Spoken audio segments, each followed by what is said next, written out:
মাত্র ৮ জন বিডিআর সদস্যের কাছে শোচনীয় পরাজয় বরণ করতে হয় ভারতীয় সীমান্তরক্ষী বাহিনীকে। কিন্তু তাদের এই বীরত্বের পরও তৎকালীন বিডিআর মহাপরিচালককে তার পদ থেকে সরিয়ে দেন শেখ হাসিনা।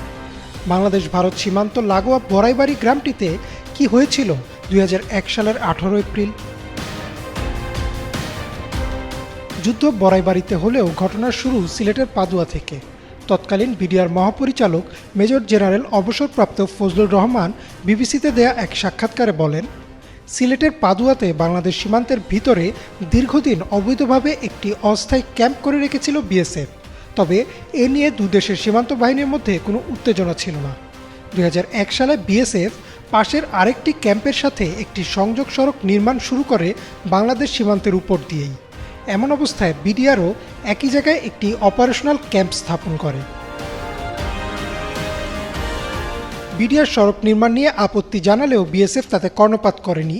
উল্টো বিডিআরের অপারেশনাল ক্যাম্পে ৬ রাউন্ড গুলি করে। জবাবে বিএসএফের ক্যাম্পটি চারদিক থেকে ঘিরে ফেলে বিডিআর এবং ৭০ জন বিএসএফ সদস্য নিঃশর্তভাবে আত্মসমর্পণ করে ভারতে ফিরে যায়।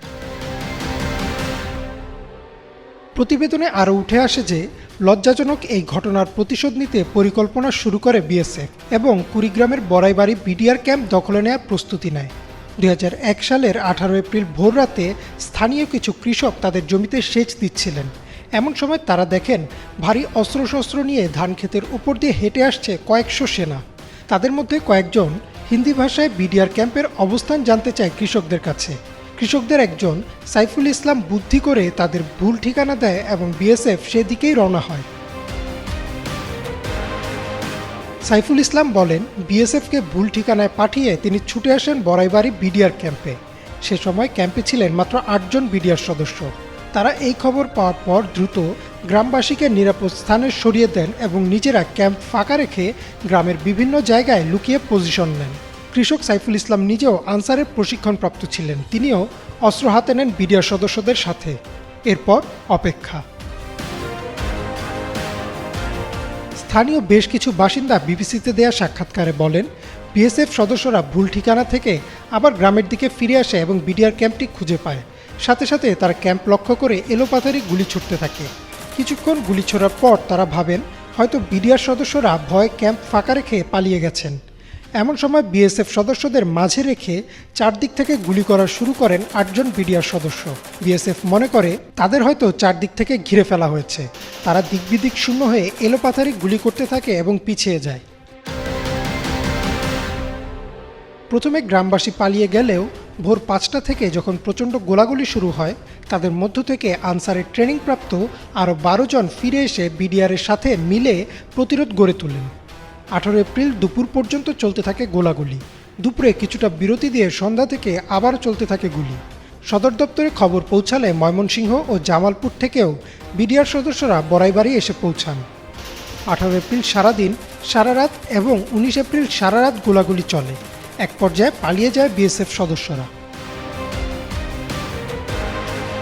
এই যুদ্ধে ২ জন বিডিআর সদস্য মৃত্যুবরণ করেন, আর বাংলাদেশ সীমান্তের ভেতর ধান খেতে ১৬ জন বিএসএফ সদস্যের মৃতদেহ পাওয়া যায়।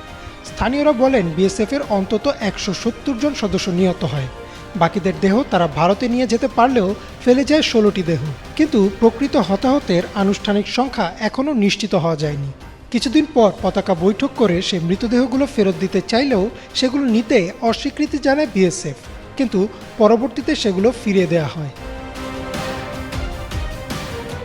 ২০০১ সালের ৭ই মে ইন্ডিয়া টুডেতে প্রকাশিত একটি প্রতিবেদনে এই ঘটনার তীব্র ক্ষোভ জানায় ভারত। তৎকালীন প্রধানমন্ত্রী শেখ হাসিনা ভারতকে আশ্বাস দেন যে এই ঘটনার তদন্ত করা হবে এবং ভবিষ্যতে এমন ঘটনা আর ঘটবে না বলেও জানান। শুধু তাই না, বিবিসির প্রতিবেদনে একটি ষড়যন্ত্র তত্ত্বের কথাও উঠে আসে যে শেখ হাসিনার সরকারকে বিপদে ফেলতে এবং ভারত বাংলাদেশ সম্পর্ক নষ্ট করতে এই ঘটনা ঘটানো হয়েছে। আর তাই তৎকালীন বিডিআরের মহাপরিচালক মেজর জেনারেল অবসরপ্রাপ্ত ফজলুর রহমানকে তার পদ থেকে সরিয়ে সেনাবাহিনীতে বদলি করে দেওয়া হয় এবং পরবর্তীতে বাধ্যতামূলক অবসরে পাঠানো হয়। ২০১২ সালে বিবিসিতে দেয়া এক সাক্ষাৎকারে ফজলুর রহমান জানান, তার বিরুদ্ধে আনা এসব অভিযোগের কোনো ভিত্তি নেই। পেছনে কারণ যাই হোক, ২০০১ সালের ১৮ এপ্রিল ৮ জন বিডিআর সদস্য ও গ্রামের কিছু লোকের বিচক্ষণতায় ভারতের সাথে হওয়া একমাত্র যুদ্ধে জয়লাভ করে বাংলাদেশ।